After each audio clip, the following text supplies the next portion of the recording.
जब रेखा गुप्ता जी का नाम अनाउंस किया गया तो मैं सीधा 30 साल पीछे चली गई। 2025 में हैं अभी हम, और 1995 30 साल पीछे गई। तब हमारे पास मोबाइल नहीं हुआ करते थे, एल्बम होती थी, एल्बम खोजी, उसमें से एक तस्वीर खूबसूरत जिसमें मैं अध्यक्ष पद का चुनाव जीती थी NSUI से, और रेखा गुप्ता ABVP से सचिव पद जीती थी, और दोनों ने मिलकर शपथ ली थी। वो वही तस्वीर है। उम्र हमारी 20 साल थी उस समय।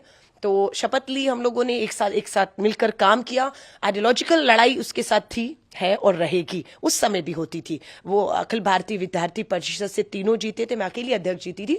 तो RSS के लोगों को लाना, लेक्चर करवाना उस विचारधारा को जिसका हम बिल्कुल विरोध में खड़े रहते हैं, खड़े हैं, हम गांधीयन को, आइडियोलॉजी के लोगों को लाकर हम हमारे अपना लड़ाई जो है एक संघर्ष रहता था। लेकिन मुद्दों पर जब बात आती थी तो रेखा और मैं एक अंडरस्टैंडिंग होती थी कि दिल्ली के मुख्यमंत्री मदन लाल खुराना जी हैं और देश के प्रधानमंत्री कांग्रेस से PV नरसिम्हा राव जी थे, तो सेंट्रल यूनिवर्सिटी है तो मिलकर करते हैं। तो हमने मिलकर काम भी किए। साल बहुत नहीं होता है, हमें अपनी कैंपस, मैं खुद साइंस स्टूडेंट थी, अपनी लेबोरेटरी लैब से फुर्सत नहीं मिलती थी, फिर एक साल में बहुत कुछ करना था।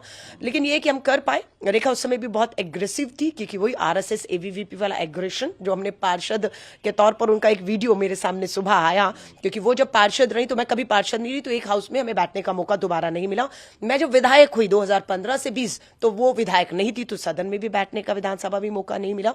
अब वो पहली बार विधायक बनी है। लेकिन उनका जो वीडियो मैंने देखा तो मैंने उनको शुभकामनाएं, बधाई तो दी है, लेकिन नसीहत भी दी है, क्योंकि उन्होंने भी शायद नहीं सोचा होगा कि वो सीधा पार्षद से पहली बार विधायक बनेंगी और मुख्यमंत्री हो जाएंगी। लेकिन सदन में जो उनका आचरण है, अगर मुख्यमंत्री के तौर पर विपक्ष में कोई ऐसा करेगा तो वो अब क्या करेंगे, क्योंकि उन्होंने पार्षद रहते हुए सरकारी संपत्ति को नुकसान पहुंचाया, माइक, पोडियम सब तोड़ा। वो आज वायरल वीडियो है।